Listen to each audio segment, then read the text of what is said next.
Mire usted con este tema tan calientito que se presenta de la Suprema Corte, los fideicomisos, los gastos machuchones de ministras y ministros, pues ya envalentonados con el llamado Sindicato Nacional de los Trabajadores del Poder Judicial. Bueno, en la sesión de la comisión que analizó el presupuesto, ahí Margarita Zavala obviamente es amiga muy cercana a Norma Piña. Se llevan bien, son amigas, son del mismo grupo político. Margarita Zavala, yo creo que nadie lo desconoce esto, en su momento se le llegó a considerar el poder, el verdadero poder tras el trono de Felipe Calderón, que se perdía con unas caguamas entre pecho y espalda. Bueno, en la comisión que se analizó el presupuesto, incluso lo de los recortes, no son recortes, es quitar los fideicomisos que no deben estar. Esos fideicomisos se construyeron en el sexenio de Enrique Peña Nieto y pues han estado manejándolo, sacando mucho dinero de intereses, de solo intereses, sin tocar el capital. Aparte, ¿sabe usted lo que es un subejercicio? Es decir, dinero que no se utiliza, que sobró de un presupuesto. Estamos hablando de sobrantes de 10,000 millones de pesos, de 20,000 millones de pesos. Y de ese recurso, poco se ocupa, la mayor parte la esperan para que llegue al año 1,500 millones de pesos solamente de réditos. Así se maneja. Pues todo esto ya está explicado, que ahora el sindicato va a protestar un paro nacional, pues su jefe es la Suprema Corte, no el Poder Legislativo. Habrá consecuencias, pero Margarita Zavala ya envalentonada, quizás también con unos caguamones entre pecho y espalda, ya sabe que ella es, así como dice una cosa, dice otra. Mala para pues para lo que es la narrativa, lo que es la oratoria, es mala, de hecho. Y no estoy hablando al tanteo, sé de lo que es una oratoria, de lo que es, eso de la oratoria no se le da, de hablar en público, se cuatrapea. En total, así defendió a la Suprema Corte. Y ahorita le responden, no, la dejaron callada. Porque violenta también el principio de progresividad, porque además no da una elemental garantía de audiencia frente a derechos que van a ser anulados.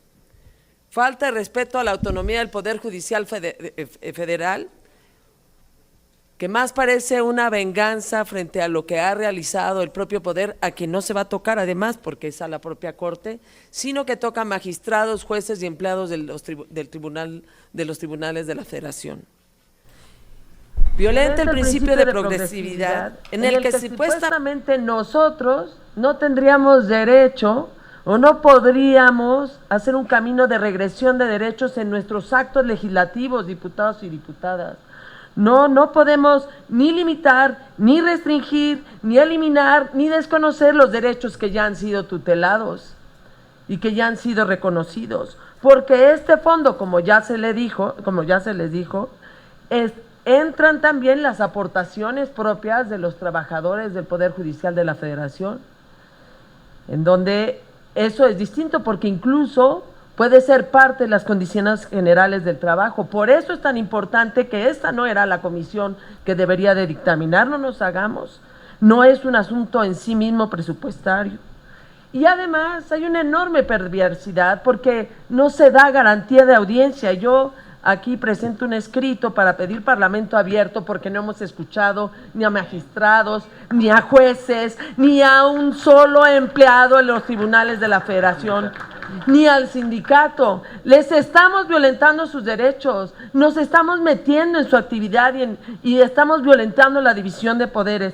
Es absolutamente perverso y cruel decirles que todos sus derechos adquiridos, no importa que sea el Poder Judicial de la Federación o los poderes judiciales, donde haya menos expectativa de vida por la atención en la que están, donde a veces se les tenga que ayudar con una camioneta blindada porque están juzgando a alguien del crimen organizado, así actuarios, así proyectistas, así hasta secretarias que vienen amenazadas en materia penal y que también tienen en cuenta en esas condiciones generales que hay estos fideicomisos que no acaban de mencionar bien y que han cambiado hasta de número, y de números por supuesto. Que lo vamos a litigar, claro que lo vamos a litigar, pero es también perverso, porque se va a ir a la Corte. Y es otra vez desgastar a la Corte para que precisamente declare esto inconstitucional, violatorio de derechos humanos, de derechos de los trabajadores, pero que no sean ustedes sino la propia Corte, que ya como dijeron no es parte de la cuarta T, entonces habrá que vengarse.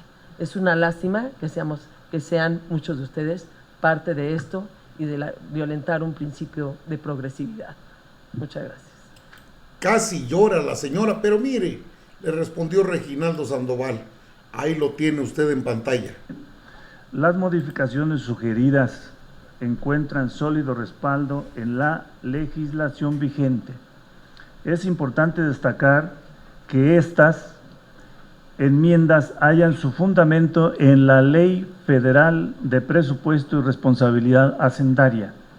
Dicha ley establece en su artículo 9 la naturaleza pública de los fideicomisos, establece claramente su carácter público y por lo tanto su sujeción a los principios y regulaciones que rigen el gasto público y la responsabilidad hacendaria. El artículo 12 de la misma ley prevé de manera específica la posibilidad de extinguir los fideicomisos.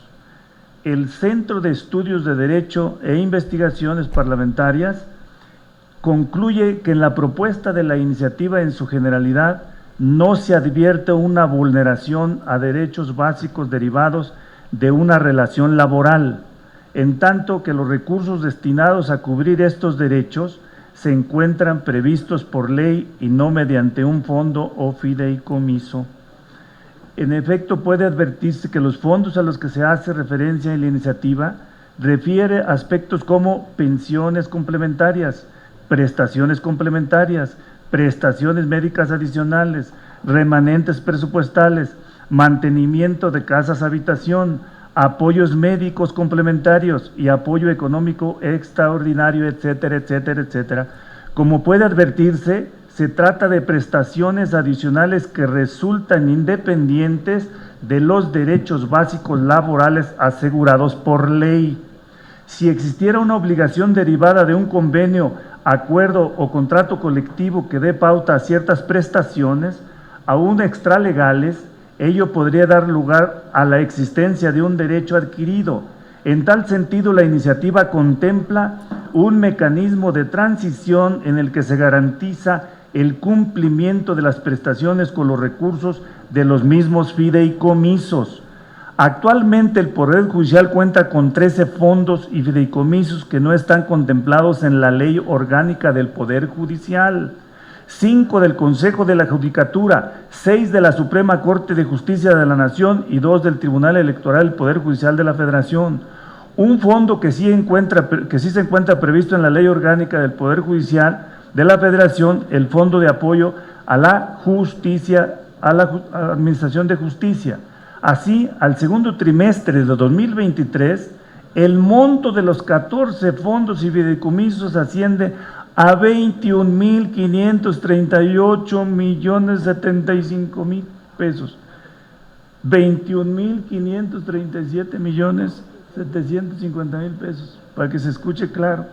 Es ampliamente conocida la problemática que los fideicomisos llevan consigo y la corrupción que se ha documentado en su manejo. Asimismo, también se ha usado como un mecanismo para ocultar el uso de fondos públicos o para evitar reintegrar a la tesorería aquellas economías remanentes presupuestales. Por ello, con su eliminación se contribuye a eliminar la opacidad que los rodea, lo que además facilita el seguimiento claro y transparente de los recursos públicos. Y debo de decir al respecto que los fideicomisos del Poder Judicial tienen observaciones de la Autoridad Superior de la Federación y recomendaciones a esta Cámara. Y se establece con claridad que una de las recomendaciones, primero que para que se... Vamos terminando, diputado, perdón que interrumpa. Ahí uno se pasara, no pasa nada. Pero estamos discutiendo esto. La primera para que se reevalúe la pertinencia de emitir una legislación general que regule la creación, operación, duración y vigilancia y extinción de los fideicomisos en los que participan los organismos integrantes del Poder Judicial de la Federación. 2, para que en la asignación de presupuesto de la Suprema Corte de Justicia de la Nación se considere el monto de los recursos disponibles en sus fideicomisos, ya que muchas erogaciones son efectuadas con cargo a sus propios recursos presupuestales. Terminamos, diputado, por favor. En la dirección correcta, y no se asusten porque estamos tocando el Poder Judicial. Sabemos que es un área que no, o es un poder que no ha querido entrar a la 4T. Aquí por mayoría la llevamos, por el Ejecutivo porque ganamos, y el Poder Judicial porque viene desde hace mucho esa reforma de Zedillo, y no le tengamos miedo a entrarle a modificar eso. Bueno, así respondió Reginaldo Sandoval a lo que tanto pues señaló Margarita Zavala. Es que son dinero de los... No, hay una etapa de transición dentro de esta modificación. Se trata de eliminar la opacidad, lo que está oculto, lo que no se puede ver. De hecho, hay observaciones de la Auditoría Superior de la Federación para que se revisen esos fideicomisos.